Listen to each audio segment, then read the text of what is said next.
Coach, yun nga, part ka ng selection committee dun sa 50 greatest. Nag-meeting na kayo Last week, yeah. last week. Pero siyempre expected na mahirap yung proseso to pick yung 10. So, yun. Yeah, siyempre, we want to be very careful, no? Kaya nga kanina, ang sabi ko, first thing na ginawa namin is to look at the guidelines nung 25 at saka nung 40, and then ano yung pwedeng i-apply para dito sa 50 para meron lang kaming guideline. Number 2, yung pag-select namin kay Chairman Barrios as the chairman, yun yung focus muna last meeting eh. So ngayon, itong next meeting namin sa 27, yan, siguro medyo magsasubmit na kami ng kung yung based on dun sa criteria na pag-usapan. Meron na kaming mga na-discuss na agreeable naman karamihan, but I'm not in the position to divulge it right now. Pero rest assured na all the 10 selection committee partners are doing their best na maging fair and square sa lahat ng angulo to consider before choosing the best. Kasi maraming factor di ba? Basta kung ano man yung nakakarami, doon tayo. Kasi may mga sitwasyon kasi na bakit hindi nasama si ganito? Pero yung pala, akala nila hindi kasama. Pero at the end of the day, nag-tie pala, nagkaroon ng votation, natalo sa votation. Maraming factors. So, yun yung mga dapat na talaga mabuti. So after ng first meeting nyo ba, may within sa committee, informally, mayroon na kayong parang consensus na, si ganito, wala pa? Hindi pa official, but isa sa na-suggest, actually ako yung nagbanggit na if we can come up with our 10 each, and then we'll see from there. I don't know if it's amenable sa lahat, pero nabanggit yun sa meeting na if we have lahat kami na bawat isa, may 10 kaming then we'll see kung sino common denominator. There's a possibility, baka automatic na siya dun sa kasi pare-parehas naman ng tapos based dun sa statistics at saka dito sa accomplishments, pero hindi pa yung final. Sabi ko nga sa iyo, isa long one factor lang one option lang yon na pwede mangyari na halimbawa, 10 tayo, 8 doon, like I mentioned kanina, out of the 10 ng pinili ko, out of the 10 ng pinili mo, 8 pare-parehas tayo. What's the logical doon? They will be included right away. So, 2 na lang pagpipilian.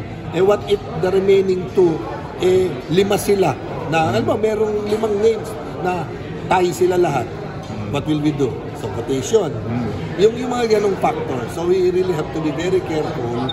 And I left the chairman and the elders to decide on those. Kaya ako, sabi ko nga, at this moment, I'm so happy to be part of that kasi kahit na paano, I can share my views as a player.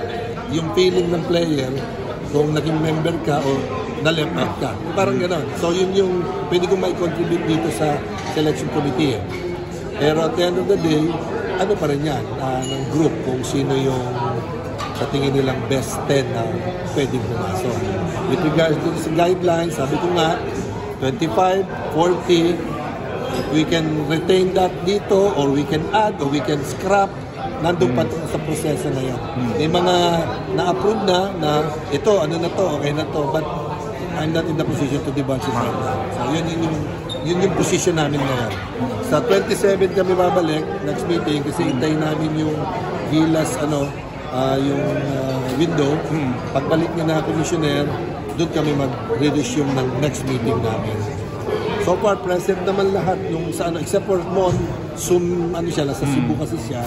Pero rest assured na, guided naman kami sa lahat ng mga, mga whatever documents or stats or pwede namin hanapan ng supporting para kung mag-nominate kami ng player, nandun yung di ba, yung support stats or record.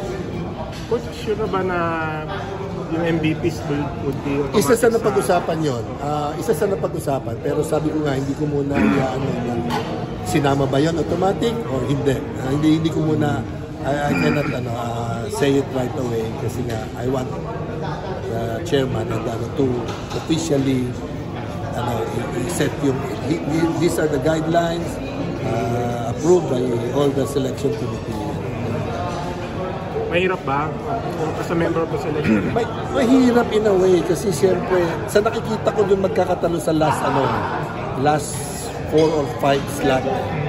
Yan nakikita ko kasi may iba-ibang era, may iba-ibang angulo, may iba-ibang vision, di ba? May iba-ibang So, dun papasok yung deliberation kung mag-justify mo na karapat-dapat ba ito dito. Pero ang sinasabi ko nga, para sa akin, ang main ko dito, yung stats and yung basketball, greatest players di ba? Kung meron ka mga whatever na so-called outside basketball parang it's not the main para sa akin di ba? So di ba?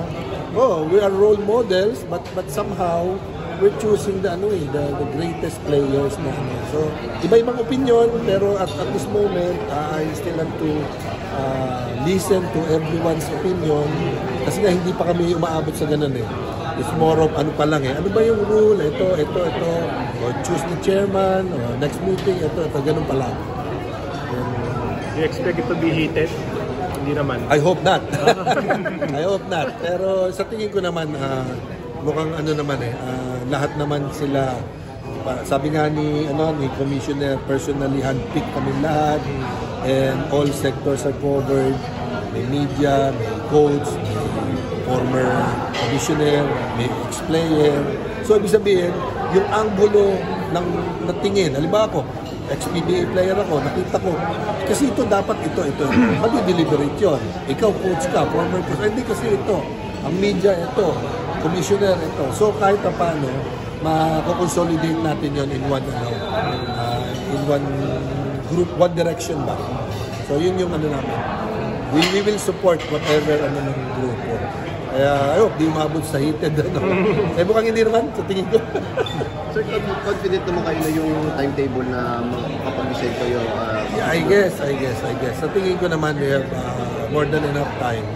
Ito nga, pag-alis ng Gilas, may time kami to focus para to prepare for the next meeting, di ba?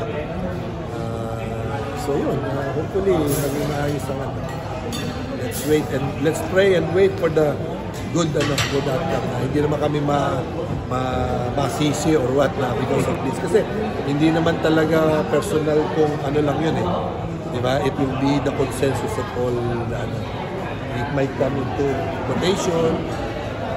Paring ito nilalaban ko pero natalo ko sa so hindi mo pwedeng lang yun justify sa isang gawin. Daming factors. Coach, thank you. Maraming salamat sa inyo.